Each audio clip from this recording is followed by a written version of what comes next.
ഞാൻ കോട്ടയം SP ആയി. അപ്പോഴാണ് ഏറ്റുമാനൂർ ക്ഷേത്രത്തിൽ ഉത്സവം.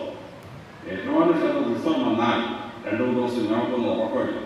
കാരണം ഏഴരപ്പൊന്നാൻ എഴുന്നള്ളിച്ചുള്ളത് ഏഴരപ്പൊന്നാൻ പുറത്തെഴുന്നള്ളും ഏറ്റുമാനൂരപ്പ. അപ്പോൾ 750 പവനാണ് ഈ ഏഴരപ്പൊന്നാനത്. അപ്പോൾ ഇന്റർനാഷണൽ ഫോറസ്റ്റിലുള്ള കൊള്ളക്കാരോ ഈ പൊന്നാനെ അട്ടുകൊണ്ടുള്ള ശ്രമിച്ചാലോ എന്ന് വിചാരിച്ചിട്ട് ഞാൻ ഉത്തരവിറക്കി. ഏതെങ്കിലും ടെററിസ്റ്റോ ഏതെങ്കിലും അക്രമിയോ പൊന്നാനെ പിടിച്ചെടുക്കാൻ ശ്രമിച്ചാൽ shoot him dead on the spot. പ്രത്യേക ഓർമ്മ വേണ്ട, അച്ചടിക്കാൻ എപ്പോഴും കൊടുത്തിരിക്കുകയാണ്. 40ഓളം പോലീസുകാർ തോക നിറച്ച് കൊടുക്കാതെ പിടിച്ചിരിക്കുകയാണ്. ആരെങ്കിലും പൊന്നാനെ ആക്രമിച്ചാൽ അപ്പോൾ വെളിയിൽ താഴെ. എൻ്റെ കയ്യിലുള്ള ബിസിനസ് മുണ്ടേക്കളത്തെ എടുത്തുകൊണ്ടിരിക്കുകയാണ്. അപ്പോൾ ഈ പൊന്നാനെ എഴുന്നള്ളിക്കാൻ നേരം അവിടുത്തെ പൂജാരി എന്നോട് പറഞ്ഞു, സാറേ, 1ാമത്തെ പൊന്നാനും 2ാമത്തെ പൊന്നാനും വ്യത്യാസം, 2ാമത്തെ പൊന്നാനും 3ാമത്തെ പൊന്നാനും വ്യത്യാസമാണ്. ഞാൻ അതൊരു അച്ഛനും ഒരച്ഛനുണ്ടാക്കിയ ആനകളാണ്.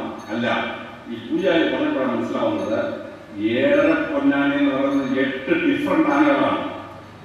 അതിനകത്ത് കൃത്യമായിട്ടാണ് ഡിഫറൻസ് ഉണ്ടാക്കി വെച്ചിരിക്കുന്നത്. അത്ഭുതം നല്ല എന്താ പറയുക, 3 കള്ളന്മാർ ക്ഷേത്രം പൊളിച്ചാർത്തതാണ്. പക്ഷേ ഒരു തവണ പോലും ഈ പൊന്നാന ഇരിക്കുന്ന അറയിൽ കയറാൻ പറ്റില്ല. എന്തുകൊണ്ടാണ് ഞാൻ അമ്പലം ഈ പൊന്നാന എഴുന്നള്ളിക്കുന്ന സമയത്ത് SP ആയി ഞാൻ നിന്ന് തോന്നെടുക്കാൻ. അപ്പോഴാണ് മെയിൻ പൂജാരിയുടെ താക്കോൽ അയാളെയും കറക്കി, 2ാമത്തെ പൂജാരി കറക്കി, പിന്നെ ക്ഷേത്രത്തിൻ്റെ ദേവസ്വം ബോർഡ് പ്രസിഡന്റ് കറക്കി, പിന്നെ സെക്രട്ടറി കറക്കി, പിന്നെ ട്രഷറർ കറക്കി. 7 ഡിഫറെൻ്റ് ആളുകൾ അനുക്രമമായി താക്കോലിട്ട് കറക്കിയിട്ടേ അവ തുറക്കൂ. 2ാമത്തതും താക്കോലിട്ട് 4ാമത്തതും താക്കോലിട്ടാൽ അവ തുറക്കയില്ല. ഞാനൊരു പോലീസ് ഉദ്യോഗസ്ഥനാണ്. ഞാൻ 7 താക്കോലിട്ട് ലെൻസ് വെച്ച് ഇങ്ങനെ പരിശോധിച്ചു. എനിക്ക് വ്യത്യാസമൊന്നും ഒരു പിടിയില്ല. പക്ഷേ ആ താക്കോൽ ഉണ്ടാക്കിയ ശില്പി ആ 7 താക്കോല് അനുക്രമമായിട്ട് കറക്കാതെ ആ പൊന്നാനയുടെ അവ തുറക്കാൻ പറ്റില്ല. ഇവിടുത്തെ ഏറ്റവും വലിയ കള്ളന്മാരാണ് അതിനകത്ത് കയറിയത്. പക്ഷെ ഒറ്റ കള്ളന് പോലും ആളുടെ എത്താൻ പറ്റില്ല. ഞാനിത് ഉദാഹരണമായിട്ട് പറഞ്ഞതെന്ന് വെച്ചാൽ നമ്മൾ ഓരോ ക്ഷേത്രവും പഠിക്കേണ്ടതാണ്. ആ ക്ഷേത്രത്തിൻ്റെ പ്രതിഷ്ഠ, ആ ക്ഷേത്രത്തിൻ്റെ ഓരോ കൊത്തി വെച്ചിരിക്കുന്ന ശില്പം, അല്ലെങ്കിൽ രൂപം, അല്ലെങ്കിൽ ചിത്രം ഗംഭീരമായി പഠിച്ചെങ്കിലേ ഓരോ ക്ഷേത്രം കൃത്യമായി പ്രാർത്ഥിക്കാൻ പറ്റുള്ളൂ. ആ ക്ഷേത്ര സൃഷ്ടി എന്ന് പറയുന്നത് അസാമാന്യമായ സൃഷ്ടിയാണ്. ഞാനെൻ്റെ കണ്ണുകൊണ്ട് കണ്ട ഏറ്റവും വലിയ കാഴ്ച തഞ്ചാവൂരിലെ ബൃഹദേശ്വര ക്ഷേത്രമാണ്. AD 1020 രാജരാജ ചോളൻ പണിയിച്ച ക്ഷേത്രം. ആ ക്ഷേത്രം ഞാൻ പോയി കണ്ടപ്പോൾ 1000 ശിവലിംഗങ്ങൾ ആ ക്ഷേത്രത്തിൽ പ്രതിഷ്ഠിക്കാൻ, 1000 നാഗരൂപങ്ങൾ. ഓരോന്നും നമുക്ക് കൃത്യമായിട്ട് മനസ്സിലാക്കാവുന്നതാണ്. അപ്പോൾ ഞാനത് കാണാൻ പോയി. ഞാനൊരു ബൈനോക്കുലേഴ്സൊക്കെ വെച്ചിട്ട് അത് കാണാൻ ശ്രമിച്ചുകൊണ്ടിരിക്കുകയാണ്. അപ്പോൾ 10,000 ശില്പങ്ങളാണ് ആ ക്ഷേത്രത്തിൽ ചുറ്റും കുത്തിവെച്ചത്. രാമായണ മഹാഭാരതം മുഴുവൻ ഇങ്ങനെ ശില്പങ്ങളായി പ്രതിമകളായി കുത്തിക്കുത്തി വെച്ചിരിക്കുകയാണ്. ഞാനിങ്ങനെ ഇരുന്ന് ബൈനോക്കുലേഴ്സ് ഇങ്ങനെ പഠിച്ചു. ഉച്ചയ്ക്കൊരു 12 മണിയായിട്ട് എനിക്ക് മനസ്സിലായി അന്ന് തീരത്തിലെ പരിപാടി. ഞാൻ നേരെ DGP വിളിച്ചു. ഞാൻ സാറേ, എനിക്ക് 3 ദിവസം അവധിയാണ്. എന്തിനാണോ എനിക്ക് 3 ദിവസം? ഞാൻ സാറേ, ഞാൻ ബൃഹദേശ്വര ക്ഷേത്രം കാണാൻ വന്നതാണ്. പക്ഷേ ഒരു ഉച്ചയൊന്നും തീരുമെന്ന് വിചാരിച്ചാൽ 2-3 ദിവസത്തിൽ മുഴുവൻ കാണാൻ.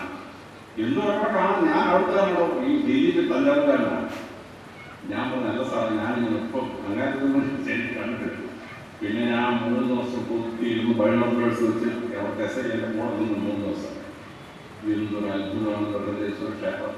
ആ ബൃഹദേശ്വര ക്ഷേത്രത്തിലെ 262 അടി പൊക്കത്തിൽ മുകളിലാണ് 62 ടണ്ണുള്ള ഒറ്റ കൃഷ്ണശിലയാണ്. അതിൻ്റെ മേൽക്കൂര 62 ടണ്ണാണ്. എങ്ങനെ ഈ 62 ടൺ ലിഫ്റ്റില്ല, ക്രെയിനില്ല, ഒന്നുമില്ല, അതിൻ്റെ പൊക്കയത്? അത് പഠിക്കാൻ വേണ്ടി കാലിഫോർണിയൻ 30 എഞ്ചിനീയേഴ്സ് വന്നിട്ട് എങ്ങനെയാണത് സ്ലോപ്പ് ഉണ്ടാക്കി വെയിറ്റ് ചെയ്യുന്നത്. ആ 62 ടണ്ണിൻ്റെ വെയിറ്റ് കയറിയാൽ ക്ഷേത്രം ഇടിഞ്ഞ് താഴെ വീഴണം. 62 ടണ്ണിനെ ഹോൾഡ് ചെയ്യാനൊന്നും കോൺഫിഡൻസൊന്നുമില്ല. പക്ഷേ 64 ആ തൂണുകളിലായിട്ട് അതിൻ്റെ വെയിറ്റ് സ്പ്രെഡ് ചെയ്ത് ഭൂമിയിലോട്ട് കൊടുത്തിരിക്കുകയാണ്. അതുകൊണ്ടാണ് 62 ടൺ വെയിറ്റ് ബൃഹദേശ്വര ക്ഷേത്രം പറ്റില്ല.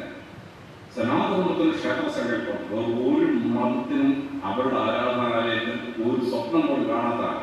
അപ്പോൾ നമ്മൾ ഓരോ ക്ഷേത്രത്തിൽ പോകുമ്പോൾ അതിൻ്റെ മഹാത്മ്യം കൃത്യമായി മനസ്സിലാക്കണം. മൂന്നാമത് സനാതനത്തിൽ എൻ്റെ ഈശ്വര സങ്കല്പത്തിന് അതിൻ്റെതായ മഹത്വമുണ്ട്. ഒരു മുസ്ലിങ്ങൾക്ക് അവരുടേതായ ഈശ്വര സങ്കല്പമുണ്ട്, അതിന് അതിൻ്റെതായ മഹത്വമുണ്ട്. അപ്പോൾ ഒരു ഹിന്ദു സനാതനമുള്ള ഈശ്വര സങ്കല്പം എന്താണെന്ന് കൃത്യമായി മനസ്സിലാക്കിയിരിക്കണം. ഉദാഹരണമായിട്ട് ഞങ്ങളുടെയൊക്കെ യഹൂദന്മാരുടെ, ക്രിസ്ത്യാനികളുടെ, മുസ്ലിങ്ങളുടെ ഈശ്വര സങ്കല്പം വരുന്നത് ഒരു 3300 വർഷങ്ങൾക്ക് മുമ്പ് മോശ, ഞങ്ങളുടെ പ്രവാചകൻ, സിനായി വെളുക്കുന്നിൽ കൂടെ പോയിട്ട് ഈ മല കയറി മുകളിൽ ചെന്നപ്പോൾ ഒരു മരം നിന്ന് കത്തുകയാണ്. പക്ഷെ ചാരം ഉണ്ടാവുന്നില്ല. മോശയ്ക്ക് മനസ്സിലായി ഇത് ഈശ്വര സങ്കല്പം ഉണ്ടെന്ന്. ഹിന്ദിയുടെ ഭാഷ പറഞ്ഞാൽ ഞങ്ങളുടെ ദൈവം പ്രത്യക്ഷപ്പെട്ടത് അഗ്നിദേവനായിട്ടാണ്. അഗ്നിദേവനോട് മോശ സംസാരിച്ചു കഴിഞ്ഞ് മോശ ചോദിച്ചു, ദൈവമേ, അങ്ങയുടെ പേരെന്താണ്? ഞങ്ങളുടെ ദൈവം ദേഷ്യപ്പെട്ടു. നീന്റെ പേര് ചോദിക്കുന്നു, ഞാനാകുന്നത് പേരെ ചോദിച്ചാൽ പറഞ്ഞു. യഹൂദന്മാർക്ക് 300 ദിവസമുള്ളത് ഒരു ദിവസമേ ദൈവത്തിന്റെ പേര് പറയാൻ പറ്റൂ. യാവേ എന്ന് പെസഹാടെന്ന് മാത്രമേ യാവേ എന്ന് വിളിക്കാൻ പറ്റൂ. ബാക്കി ഒരു ദിവസം ദൈവത്തിന്റെ പേര് വിളിക്കാൻ പറ്റില്ല. ഞങ്ങൾ ക്രിസ്ത്യാനിക്കും മുസ്ലിങ്ങൾക്കും ഒരു ദൈവമുണ്ട്. ഇതിനൊപ്പം ശിവക്ഷേത്രത്തിൽ ചെന്നിട്ട് ഭഗവാനെ എന്താ പേരെന്ന് ചോദിച്ചാൽ ശിവ സഹസ്രനാമ സ്തോത്രം, പരമശിവന്റെ 1000 പേരൊരൊറ്റ വരവാണ്. സ്ത്രീ സാംഗ്യം പരിമിതികളും പ്രകടനം പ്രസ്ഥാനങ്ങൾ തുടങ്ങിയ 1000 പേരാണ്. ഇത് പിന്നീട് പരമശിവനാൽ കൊല്ലപ്പെട്ട അമ്മായിപ്പം ദക്ഷന്റെ വായിന്നാണ് ഈ ശിവസഹസ്രം വരുന്നത്. ഇനി ഒരു വിഷ്ണു ഭഗവാന്റെ ക്ഷേത്രത്തിൽ ചെന്നിട്ട് ഭഗവാനെ എന്താ പേര് എന്ന് ചോദിച്ചാൽ വിഷ്ണു സഹസ്രനാമ സ്തോത്രം ഒറ്റ വരവാണ്. സരസ്വതിയിൽ കിടക്കുന്ന ഭീഷ്മർക്ക് മരിക്കുന്നതിന് അനുഗ്രഹം കൊടുക്കാൻ വേണ്ടി ഭഗവാൻ കൃഷ്ണൻ ചെന്നപ്പോ ഭീഷ്മർ ഭഗവാൻ കൃഷ്ണനെ സ്മരിച്ചുകൊണ്ട് പാടുന്നതാണ് വിഷ്ണു സഹസ്രനാമ സ്തോത്രം. ഇവിടെ ഭാഗവത സപ്താഹം നടക്കുമ്പോൾ യജ്ഞാചാര്യ ഒരുപക്ഷെ നിങ്ങൾക്ക് വിഷ്ണു സഹസ്രനാമ സ്തോത്രം സാരാംശം പറഞ്ഞായിരുന്നു. ഇനി ഒരു ഭഗവതി ക്ഷേത്രത്തിൽ ചെന്നു ഭഗവതി എന്താ പേരെന്ന് വെച്ചാൽ ലളിത സഹസ്രനാമ സ്തോത്രം. ബ്രഹ്മാണ്ഡ പുരാണത്തിലെ 7-ാം അധ്യായത്തിലാണ് 1000 ഭഗവതിയുടെ 1000 പേരുടെ ഒട്ടാരങ്ങൾ. ഹിന്ദുക്കൾക്ക് സുബ്രഹ്മണ്യ സഹസ്രനാമമുണ്ട്, ഗണപതി സഹസ്രനാമമുണ്ട്, ഹനുമാൻ സഹസ്രനാമമുണ്ട്, അയ്യപ്പ സഹസ്രനാമമുണ്ട്, 10 സഹസ്രനാമം. 10 ദൈവസങ്കല്പങ്ങൾക്ക് 10 സഹസ്രനാമമുണ്ട് ഹിന്ദുക്കൾക്ക്. ഇതിൽ 9 ഞാൻ വാങ്ങിച്ചിട്ടുണ്ട്. ഹനുമാൻ സഹസ്രനാമം ഇതുവരെ കിട്ടിയില്ല. കിട്ടിക്കുന്ന ആർക്കെങ്കിലും ഹനുമാൻ സഹസ്രനാമം എന്തെങ്കിലും ഉണ്ടെന്ന് ഞാൻ പോയി വാങ്ങിച്ചത്. ഈ 10 സഹസ്രനാമം കയ്യിലുണ്ടെന്ന് ആകെ അതുകൊണ്ടാണ്. അവ ലോകത്തിൽ ഒരു മതത്തിനുമില്ല ദൈവത്തിന് 1000 പേരാണ്. അവരെല്ലാം ഒന്ന് അല്ലെങ്കിൽ പറയാൻ പറ്റാത്ത പേരുകളാണ്. അപ്പൊ ഈ സഹസ്രനാമം ചൊല്ലി ഒരു ഭക്തൻ പ്രാർത്ഥിച്ചാൽ സനാതനത്തിൽ വലിയ അത്ഭുതമാണ് ഈ സഹസ്രനാമം. എന്താ സംഭവിക്കുക?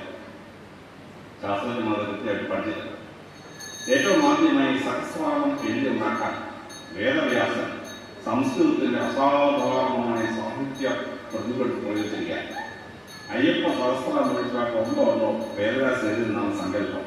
അയ്യപ്പ സഹസ്രനാമം മാത്രം വേദവ്യാസ അയ്യപ്പനെ കേട്ടിട്ടില്ല. അതുകൊണ്ട് ബാക്കി ഒന്നാണ്. അപ്പൊ വേദവ്യാസന്റെ സാഹിത്യത്തിന്റെ അപാര സാധ്യതകൾ പ്രയോഗിച്ചിട്ട് ഈ സഹസ്രനാമം എഴുതിയത് കാരണം ഒരു ഭക്തൻ സഹസ്രനാമം ചൊല്ലി പ്രാർത്ഥിച്ചാൽ ആ ഭക്തന് ഏത് സാഹിത്യവും പഠിക്കാൻ പറ്റില്ല.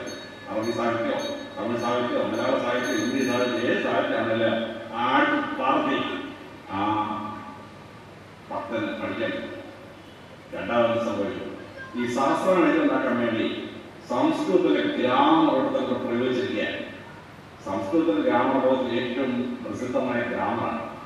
2700 വർഷത്തിന് മുമ്പ് പാണിനി എന്ന് പറയുന്ന പ്രഗത്ഭനായ പ്രൊഫസർ അദ്ദേഹമാണ് ഈ അഷ്ടാധ്യായ രീതിയിൽ ഉണ്ടാക്കിയത്. പാകിസ്ഥാൻ തലസ്ഥാനമായ ഇസ്ലാമാബാദിൽ നിന്ന് 75 കിലോമീറ്റർ വടക്ക് അംഫി എന്ന് പറയുന്നത് നല്ലൊരു അവിടെയായിരുന്നു തക്ഷശില യൂണിവേഴ്സിറ്റി. തക്ഷശില യൂണിവേഴ്സിറ്റിയുടെ പ്രൊഫസറായിരുന്നു പാണിനി.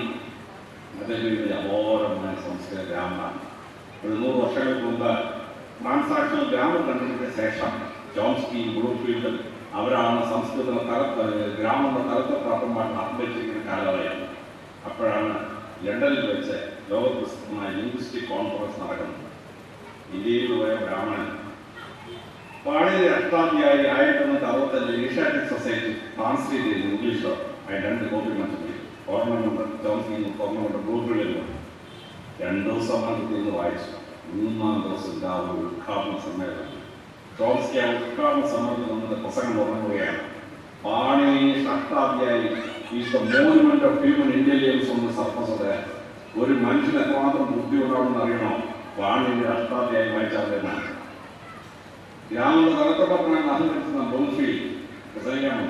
അയാൾ പ്രസംഗം പറയാണ്, whatever we invent in grammar is nothing but footnotes to this great work. Panini അഷ്ടാധ്യായ പേരിന് അടിയിലെല്ലാം അടിക്കൂർ മാത്രമാണ് ഞങ്ങൾ കണ്ടുപിടിച്ചല്ല. രണ്ടെണ്ണം സുരുപ്പ്. ഈ അഷ്ടാധ്യായിയുടെ അസാമാന്യ സാധ്യതകളാണ് വേദവ്യാസൻ സഹസ്രനാമം രചിച്ചത്. അതുകൊണ്ട് സഹസ്രനാമം ചൊല്ലുന്ന ഭക്തൻ, സനാതനധർമ്മത്തിന്റെ ഭക്തനെ ഏത് ഭാഷയുടെ വ്യാകരണവും ഗ്രാമർ കൃത്യമായിട്ട് പഠിക്കാൻ വളരെ എളുപ്പം. മൂന്നാമത് സംഭവിക്കും, സഹസ്രനാമം ചൊല്ലിപ്പഠിക്കുന്ന ഭക്തന് ഒരു കുട്ടിക്ക് അസമന് ഓർമ്മശക്തി 1000 പേര് തുടർച്ചയായിട്ട് ഓർമ്മ ചെയ്യും. അപ്പൊ നമ്മുടെ കുട്ടി ഒരു ഡോക്ടർ ആവണമെന്ന് ആഗ്രഹിച്ചാൽ കുട്ടി നീറ്റ് പരീക്ഷയ്ക്ക് പോകും. നീറ്റ് പരീക്ഷയ്ക്ക് പോയാൽ 1 മിനിറ്റോട് ചോദ്യം ഉൾപ്പെടുക. ആ ചോദ്യം വായിക്കാൻ 30 സെക്കൻഡ് പോകും. കമ്പ്യൂട്ടറിൽ ഓരോ പ്രവർത്തിക്കാൻ 10 സെക്കൻഡ്, ചിന്തിക്കാൻ കിട്ടുന്നത് 15 സെക്കൻഡ്. 15 സെക്കൻഡ് കൊണ്ട് ആ ഇത്തരം തലച്ചോറ് ഓർമ്മൊന്നുമില്ലെങ്കിൽ നമ്മുടെ കുട്ടി ഒരിക്കലും ഡോക്ടറാവില്ല. ഇനി എന്നെ IAS പരീക്ഷയിൽ പാസ്സാവണമെന്ന് കുട്ടി ആഗ്രഹിച്ചാൽ ആ കുട്ടി IAS പരീക്ഷ ഇരിക്കണമെങ്കിൽ ആദ്യം പ്രിലിമിനറി പരീക്ഷ പാസ്സാണ്. അവിടെ ചെന്നാൽ വീണ്ടും കളി സെയിമാണ്. 15 സെക്കൻഡ് കൊണ്ട് ചോദിച്ചു ഇത്ര ഓർമ്മ ആ കുട്ടി പ്രിലിമിനറി പാസ്സായില്ല. ആ കുട്ടിക്ക് ഒരിക്കലും IAS പരീക്ഷ ഇരിക്കാൻ പറ്റില്ല.